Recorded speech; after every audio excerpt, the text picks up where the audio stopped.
Ce sont des enfants qui sont issus de tous les milieux, plus ou moins favorisés, on va dire. Et nous, en tant que bénévoles ou salariés du secours, on essaye de les aider à monter des projets de solidarité. La base, c'est les droits de l'enfant, en fait. Donc ils essayent de défendre les droits de l'enfant en France et puis dans le monde entier. Donc en fait, nous, le but premier est un changement de regard sur l'enfant en situation de handicap, en sachant que c'est un enfant avant d'être handicapé. Donc nous, au niveau associatif, on fait énormément d'échanges justement dans tout ce qui est handicap, milieu ordinaire. Donc voilà, le but est vraiment que ce regard change. Donc là, Pauline, en fait, elle a une petite info à vous donner. Donc on va partager cette info avec elle.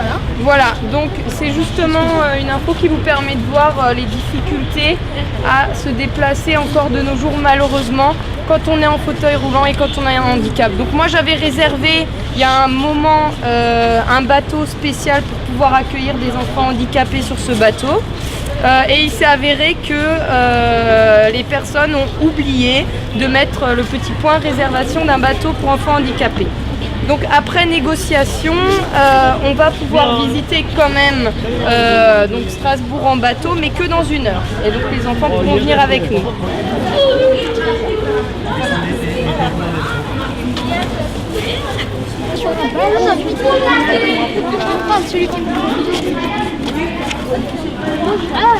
Beaucoup d'enfants handicapés aujourd'hui ne peuvent pas aller à l'école, ne peuvent pas aller en centre de loisirs, ne sont pas accueillis dans certains lieux comme vous. Donc en fait, notre association a pour but d'aider les familles dans les démarches. Nous faisons énormément de sorties avec les enfants. Donc en fait, quand nous on fait nos sorties, c'est également avec les frères et les sœurs. Je sais que vous avez aussi préparé des messages, donc super, donc on va les partager maintenant. Malgré les différences qui nous séparent, nous voulons vous faire part de notre affection et notre soutien, car nous sommes tous différents et il n'existe aucune personne dans ce monde considérée comme normale. Ce n'est pas pour autant que nous ne sommes pas tous égaux en droit et en devoir. La différence et le respect sont de grandes qualités chez un être humain et la différence est la chose la plus normale qui soit. La vie est un jardin que chacun y plante sa fleur et il n'y a que toi qui peux la faire grandir dans la joie. J'espère qu'un jour, grâce aux efforts de tous, nous pourrons partager les mêmes activités au quotidien, grâce notamment à des actions comme celle d'aujourd'hui, qui consiste à partager un moment agréable. J'en suis sûre, à votre compagnie dans le cadre des Copains du Monde, nous devons nous prendre par la main afin de rendre nos vies et vos vies plus agréables. PS, un grand bravo à toutes les personnes qui vous aident tous les jours. Là, vous faites ça va. Ça va, vous allez bien? Qu'est-ce que vous faites? Je ne vois pas les vous.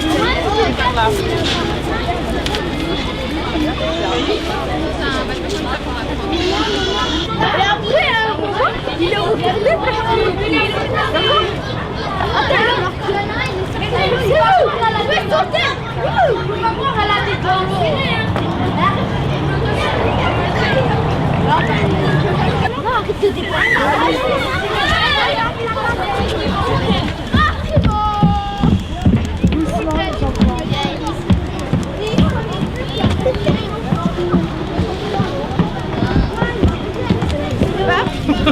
Il est dans le baba tout bouche.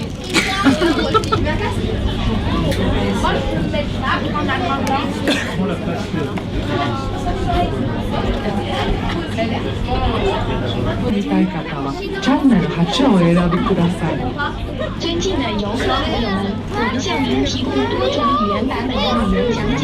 如果您选择中文版本，请选择9号声道。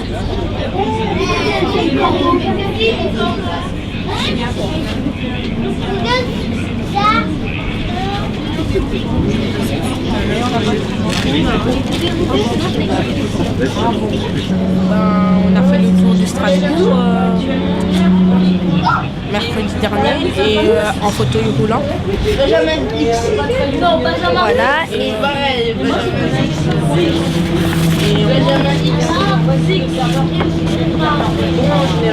Et on a vu qu'il y avait plein d'inconvénients. Genre là, Solange elle est tombée sur les rails du tram. Donc c'est le trottoir qui était un inconvénient. Ouais, il est trop. Et donc là, on a présenté ce qu'on a fait. Et là, on a le chemin de ce qu'on a fait. C'est ce qu'on est censé faire aujourd'hui aussi à pied. Et on voulait voir si c'était accessible ou pas. Voilà. Et là, on a une définition de l'accessibilité. On avait aussi remarqué que quand on était dans le fauteuil, les gens, ils nous regardaient bizarrement. Ils nous regardaient de travers et tout. Et Marion, une fois, elle a demandé à un passant, enfin, elle lui a fait pourquoi vous me regardez et tout. Après, il est parti. Enfin, il nous regardait comme si on était des êtres bizarres.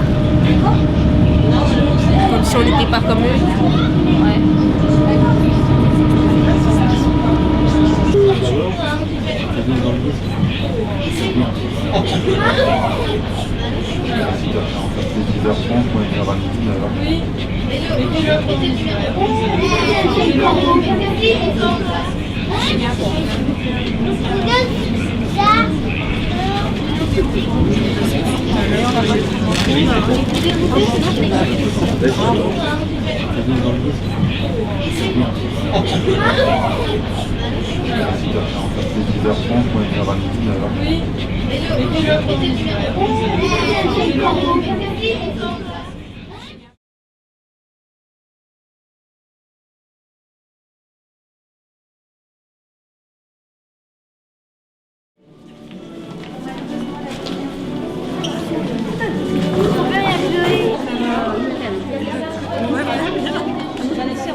Alors j'aimerais, avant de vous parler de la salle en elle-même, vous présenter le bâtiment. Le Palais de l'Europe date des années 70. Il a été inauguré officiellement en 1977. Les premières sessions de l'Assemblée parlementaire furent organisées à l'Université de Strasbourg. Alors dans cet hémicycle se réunit en particulier l'Assemblée parlementaire. Elle est composée de 318 parlementaires. Cette institution partage ses activités dans 3 villes, Bruxelles, Luxembourg et Strasbourg, alors que le Conseil de l'Europe a son siège officiel et permanent dans notre ville. Est-ce que quand ils arrivent, les ministres, ils se mettent toujours à la même place? Les parlementaires, oui. Les parlementaires, comme je vous le disais il y a quelques instants, ils sont installés selon l'ordre alphabétique de leur nom de famille. Donc ils gardent la même place du lundi au vendredi, le temps de la session.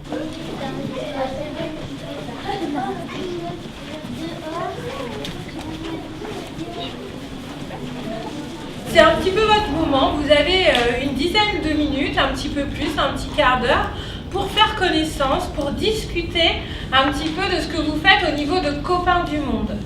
Donc, on a déjà présenté un peu la commission d'enfants Copains du Monde, mais qu'est-ce que Copains du Monde? Il y a une devise un petit peu dans Copains du Monde qui est être auteur et acteur de la solidarité. D'accord. Donc, ça veut dire quoi concrètement sur le terrain? Vous faites quoi? C'est quoi les Copains du Monde? Alors, chez nous, on organise une brasserie de jouets. Quoi? Une brasserie de jouets. Une braderie? Voilà, une braderie. Une bourse aux jouets, quoi. Ensuite, on fait la parade des droits de l'enfant le 20 novembre. Ouais. Et on fait les tailles-crayons pour Haïti. Donc vous les faites? Non, on les vend. Fabriquez? Non, on les vend. D'accord. On va rejoindre nos amis à Marseille pour le cinéma à Disney. Et on tient des stands au printemps des enfants, la chasse aux œufs et la feria des enfants. J'ai fait un tour sur ce bateau et c'est un bateau spécial, c'est un bateau construit exprès pour les personnes en fauteuil roulant. Parce que l'association pense que c'est injuste que nous, n'étant pas handicapés, on a le droit d'aller naviguer en mer et que les handicapés, eux, ils sont obligés de rester sur la terre-ferme. Donc, ils ont créé un bateau, moi je suis dessus, et quand à Paris, ils parlaient des handicapés, moi ça m'est venu et j'ai raconté que le bateau était à disposition. Et donc, le projet, c'est de faire monter des personnes en fauteuil roulant, donc soit des enfants ou soit des adultes, sur ce bateau. Moi, je trouve ça très bien parce qu'en fait, les droits de l'homme, c'est pas uniquement quelque chose pour les gouvernements. C'est aussi à chacun d'entre nous, en tant que personne, avec un petit geste, quelque chose, avec un engagement, on peut contribuer. On peut faire quelque chose d'utile et de très concret pour améliorer la situation. Et ça, c'est vraiment le jour où on comprend que c'est pas qu'une question pour l'État, pour le gouvernement, mais que c'est quelque chose qui nous concerne tous. Et on a tous un rôle à jouer et on peut vraiment le faire. À notre niveau, à nous, concrètement, c'est important ça. Nous, en fait, à Mulhouse, on est en train de préparer un projet. En fait, c'est un spectacle qu'avec les billets qu'on va vendre, on va récolter assez d'argent pour les envoyer à Haïti. Et s'il nous reste de l'argent, on essaie de fabriquer des petits bricolages pour Noël qu'on va vendre sur le marché et puis qu'on va envoyer à Haïti. Et on a dessiné des dessins et des lettres. Oui, donc tu vois, tu peux aussi, en ayant un peu d'imagination et beaucoup d'engagement et aussi avec le cœur, faire quelque chose de très concret pour les enfants à Haïti qui, eux, ont vraiment besoin de la solidarité. Justement, grâce à Copains du Monde, on essaie tous de contribuer au droit à l'éducation pour Haïti, pour Gaza, enfin, pour tous ces états-là.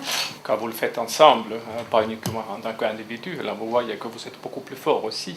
Si on le fait en tant qu'individu, oui, on peut également faire des choses, mais quand vous le faites dans la vie associative ensemble, là c'est déjà beaucoup plus fort. Nous, enfants Copains du Monde, nous croyons que les droits de l'enfant étaient respectés en Europe. Cependant, suite à nos recherches dans les médias et sur les sites spécialisés, nous avons constaté que ce n'est pas le cas. Nous avons découvert qu'il y avait beaucoup d'enfants pauvres, sans abri, qui ne peuvent pas aller à l'école. Les enfants d'Europe devraient tous avoir un logement et l'accès au droit à l'éducation. Les enfants en France et en Europe dorment dans la rue. Ils ne devraient pas être là. Ils devraient être abrités. Les gens ne devraient pas rester indifférents. Certains enfants en Europe sont traités comme des mendiants. L'indifférence des adultes est révoltante. Comment réagiriez-vous si vous deviez passer devant eux dans la rue? Aidez-nous à faire quelque chose. Voici un ensemble de propositions que nous vous soumettons. Il faudrait débloquer des fonds pour les familles pauvres en Europe, ce qui améliorerait les conditions de vie des enfants. Les enfants pauvres n'arriveraient pas à suivre l'école. Ils n'ont pas un bon matériel. Il faudrait donc acheter le matériel scolaire pour eux. Il faudrait baisser le prix des affaires scolaires pour que tout le monde puisse les acheter. On pourrait créer des écoles où les enfants peuvent apprendre à jardiner et cultiver des légumes qu'ils peuvent manger par la suite. Il faudrait organiser des stages au niveau européen afin de faire connaître les droits de l'enfant aux adultes. Il faudrait punir les personnes qui font travailler les enfants en Europe en leur mettant une amende. Il faudrait mettre en place une campagne publicitaire pour faire reconnaître les droits de l'enfant. Il faudrait augmenter l'amende pour ceux qui refusent de construire des HLM. Il faudra organiser des rencontres avec des psychologues et des médecins qui donneraient leur avis au sujet de la pauvreté des enfants en Europe. Il faudrait créer des centres d'aide d'urgence pour les enfants en difficulté au niveau européen. Il faudrait améliorer les accès à l'école pour les enfants handicapés. Il faudrait conserver les livres non utilisés à l'école et les envoyer dans les autres écoles au monde. Il faudrait dire au Conseil de l'Europe que c'est important pour les enfants d'avoir une maison où on peut dormir en paix, manger tranquillement et avoir une bonne scolarité. C'est important les droits de l'enfant et que tous aient les mêmes droits en Europe pour que les enfants restent dignes et soient respectés.